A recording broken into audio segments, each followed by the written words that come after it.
Curriculum development stage number 3 selection and organisation of methods. यहाँ पर हमने देखना है कि टीचर क्लास के अंदर मुख्तलिफ़ किस्म के कौन कौन से मैथड्स को यूज़ करता है और उसकी कैसे ऑर्गेनाइजेशन करता है। क्लास के अंदर देखा गया है कि टीचर मुख्तलिफ़ किस्म के मैथड्स यूज़ करता है। जैसे कि कुछ टीचर्स जो हैं वो वाइट बोर्ड को इस्तेमाल करते हैं, कुछ मल्टीमीडिया को यूज़ करते हैं। इसके अलावा कुछ टीचर्स वैसे ही कंसेप्चुअल समझाने की कोशिश करते हैं। टीचर क्लास के अंदर मुख्तलिफ़ किस्म के टीचिंग मेथड्स क्यों यूज़ करता है? क्योंकि टीचर को पता है कि क्लास के अंदर मौजूद हर एक बच्चे के सीखने का जो तरीक़ाकार है वो मुख्तलिफ है। अगर टीचर सिर्फ एक ही तरीक़ेकार को इस्तेमाल करते हुए पढ़ाए तो इससे सिर्फ चंद एक बच्चे ही सीख सकेंगे, लेकिन सभी बच्चे नहीं सीख सकेंगे। इसलिए क्लास के अंदर टीचर मुख्तलिफ़ किस्म के मेथड्स को यूज़ करते हुए बच्चों को पढ़ाता है। इस वजह से, क्योंकि उसे पता है हर किसी का जो लर्निंग मेथड है वो डिफरेंट है, और टीचर की ये कोशिश होती है कि क्लास के अंदर जितने भी बच्चे हों उन सब को टॉपिक की अच्छे से समझ आ सके। टीचर क्लास के अंदर कौन कौन से मेथड्स को यूज़ कर सकता है? इसके अंदर पहला मेथड है lecture and verbal presentation method. ये वाला मेथड आमतौर पर यूज़ होता है। हमने देखा है कि क्लास के अंदर टीचर खड़ा है, बच्चों को पढ़ा रहा है, वाइट बोर्ड के ऊपर कुछ ना कुछ समझा रहा है, और बच्चे क्लास के अंदर क्या कर रहे हैं, टीचर की बात को सुन रहे हैं और उससे नोट्स बना रहे हैं। ये है lecture and verbal presentation method. दूसरा मेथड है डिस्कशन क्वेश्चनिंग मेथड।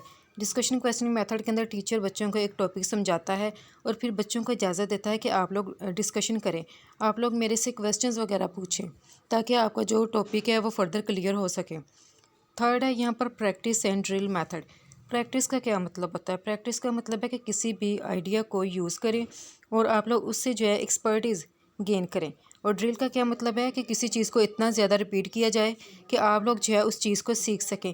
अक्सर जैसे कि आप लोग अपनी एग्ज़ाम की तैयारी किस तरह से करते हैं, आप लोग को अगर टीचर ने कोई टॉपिक पढ़ाया है तो आप लोग उसको जैसे कि 10 दिन बाद पढ़ते हैं, 15 दिन बाद पढ़ लिया, यानी कि एक सेमेस्टर के अंदर अगर देखा जाए तो आप उस टॉपिक को मल्टीपल टाइम्स पढ़ते हैं।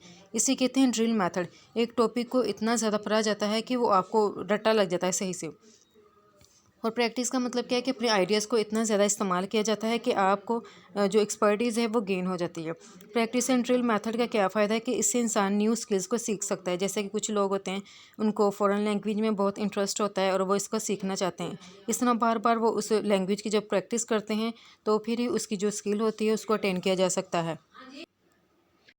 Weaving listening answering method. इस मेथड के अंदर टीचर जो है बुक्स वगैरह को, न्यूज़पेपर्स को, इसके अलावा ग्राफ्स, चार्ट्स, मॉडल्स वगैरह और वीडियो टेप्स को और फील्ड ट्रिप वगैरह बच्चों को प्रोवाइड करता है। और इस तरह बच्चे जो है वीडियो टेप्स को, बुक्स को यूज़ करते हैं, मॉडल्स को यूज़ करते हैं, वीडियो टेप्स वगैरह को इस्तेमाल करते हुए सीखते हैं। Heuristic method. ह्यूरिस्टिक मेथड को प्रॉब्लम सॉल्विंग मेथड भी कहा जाता है, इसको डिस्कवरी मेथड भी कहा जाता है। ये एक ऐसा मेथड है जिसके अंदर टीचर बच्चों को एक प्रॉब्लम प्रोवाइड करता है और उनकी कोई हेल्प नहीं करता।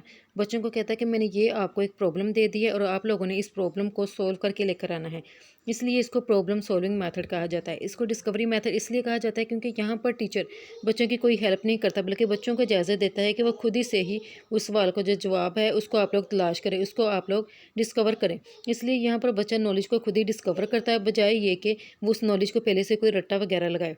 यानी कि टीचर जो है बच्चों को एक प्रॉब्लम देता है, उनको कोई इशू वगैरह दे देता है, तो बच्चे जो है उसके ऊपर इन्वेस्टिगेशन वगैरह करते हैं। तो इस किस्म की जो अप्रोच है, इसका फ़ायदा ये होता है कि इससे बच्चों को पता चलता है कि उनके सोशल, पॉलिटिकल और जो इकोनॉमिक प्रॉब्लम्स हैं उस कंट्री के कौन कौन से हैं। और यहाँ पर दूसरा फ़ायदा ये है कि बच्चे जो है प्रॉब्लम सॉल्विंग के प्रोसेस के अंदर इन्वॉल्व रहते हैं और इसमें इंगेज रहते हैं। Laboratory and inquiry method. Laboratory and inquiry method एक ऐसा मेथड है जहाँ पर स्टूडेंट किसी चीज़ को ऑब्जर्व करते हैं, इन्वेस्टिगेशन करते हैं, उसको डिस्कवर करते हैं। Laboratory and inquiry method heuristic से थोड़ा डिफरेंट है। किस वजह से? क्योंकि ह्यूरिस्टिक के अंदर भी बच्चे चीज़ों को डिस्कवर करते हैं, प्रॉब्लम को सॉल्व करते हैं, लेबॉर्ट्री मेथड के अंदर भी करते हैं। लेकिन लेबॉर्ट्री मेथड के अंदर स्टूडेंट क्या करते हैं, ज़्यादातर लेबॉर्ट्रीज़ के अंदर अपने काम वगैरह करते हैं, वो साइंटिफिक मेथड को यूज़ करते हैं लैब के अंदर और इस तरह एक्सपेरिमेंट्स के अंदर इंगेज रहते हैं। इसके अलावा टीचर जो है मुख्तलिफ़ किस्म की उनको जो एक्टिविटीज़ वगैरह होती हैं वो उनको पढ़ाता है। इसके अलावा टीचर देखा जाए तो क्लास के अंदर बच्चों को लैब के अंदर मुख्तलिफ़ किस्म की जो एक्टिविटीज़ होती हैं वो असाइन कर देता है और फिर उनकी निगरानी करता है। इस मेथड का ये फ़ायदा है कि इससे स्टूडेंट के अंदर जो कोग्निटिव स्किल्स होती हैं, इसके अलावा रिसर्च के अंदर जो स्किल्स होती हैं वो उनके अंदर डेवलप हो जाती हैं। Role playing simulation and games. यहाँ पर देखा जाए तो एक जो टीचर है, जैसे कि अगर उसने हिस्ट्री के अंदर कुछ पढ़ाया है बच्चों को, या फिर अगर उर्दू की बात करते हैं, वहाँ पर बच्चे ने कोई नॉवल पढ़ा है या कोई ड्रामा पढ़ा है, तो बच्चे क्या करते हैं कि उसका जो किरदार होता है वो निभाने की कोशिश करते हैं। क्लास के अंदर कुछ बच्चे किसी का रोल ले लेते हैं, जैसे कि अगर अनारकली ड्रामा शायद कुछ इस किस्म का था, अकबर का था शायद। तो इस तरह सभी बच्चे अपना अपना एक करैक्टर ले लेंगे, कोई बादशाह बन जाएगा, कोई उसका बेटा बन जाएगा, और इस तरह कोई अनारकली बन जाएगा। और वो जो ड्रामा होगा वो वाला क्लास के अंदर प्ले होगा, और इस तरह सभी लोग इससे सीखेंगे। फिर आता है सिमुलेशन एंड गेम। सिमुलेशन का मतलब क्या है? ये एक ऐसा मेथड है जहाँ पर किसी चीज़ की नकल उतारी जाती है, किसी किरदार की नकल उतारी जाती है। इसलिए इसको रोल प्लेइंग भी कहा जाता है, क्योंकि यहाँ पर स्टूडेंट्स जो होते हैं वो वहाँ पर एक रोल प्ले कर रहे होते हैं। एंड गेम्स, यानी कि क्लास के अंदर मुख्तलिफ़ किस्म की गेम्स वगैरह होती हैं, जिससे बच्चे काफ़ी ज़्यादा कुछ सीखते हैं। इस मेथड का सबसे ज़्यादा फ़ायदा ये है कि इससे स्टूडेंट की फीलिंग्स, इमोशंस वगैरह डेवलप करते हैं। इसके अलावा बच्चे जब प्ले के अंदर अपना किरदार अदा करते हैं तो उनको पता चल जाता है कि उन्हें कौन कौन सी स्किल्स की ज़रूरत है, जैसे कि स्पीकिंग स्किल्स की ज़रूरत होती है, और बच्चों को बेसिक कॉन्सेप्ट के बारे में भी पता चल जाता है। Instructional method for unstructured situation, इसके अंदर मुख्तलिफ़ किस्म के मेथड्स आते हैं, जैसे कि स्कूल की एक्टिविटीज़ वगैरह के प्रोग्राम है, जो स्कूल के अंदर जैसे मुख्तलिफ़ किस्म की करिकुलर एक्टिविटीज़ हैं या को करिकुलर एक्टिविटीज़ हैं, जो कि स्टूडेंट की फ़िज़िकल, मेंटल और ग्रोथ वगैरह को फैसिलिटेट करती है। इसके अलावा यहाँ पर इंडिपेंडेंट लर्निंग भी आती है। इसके अंदर इंडिपेंडेंट एक्टिविटीज़ भी आती हैं। इंडिपेंडेंट एक्टिविटीज़ या जो इंडिपेंडेंट लर्निंग है, ये किसे कहते हैं? यहाँ पर स्टूडेंट जो एक स्टडी प्रोजेक्ट को प्रपोज करता है, टीचर उसको अप्रूव कर देता है, उसके बाद स्टूडेंट मुख्तलिफ़ किस्म की एक्टिविटीज़ को कैरी आउट करते हैं, और फिर जो स्टाफ होता है उसका एक मेंबर जो है बच्चे की निगरानी करता है। यहाँ पर कम्युनिटी की जो एक्टिविटीज़ हैं वो भी आते हैं कि स्टूडेंट मुख्तलिफ़ किस्म की जो एक्टिविटीज़ होती हैं उसमें पार्टिसिपेट करते हैं, किसी एजेंसी या किसी ऑर्गेनाइजेशन के साथ मिलकर।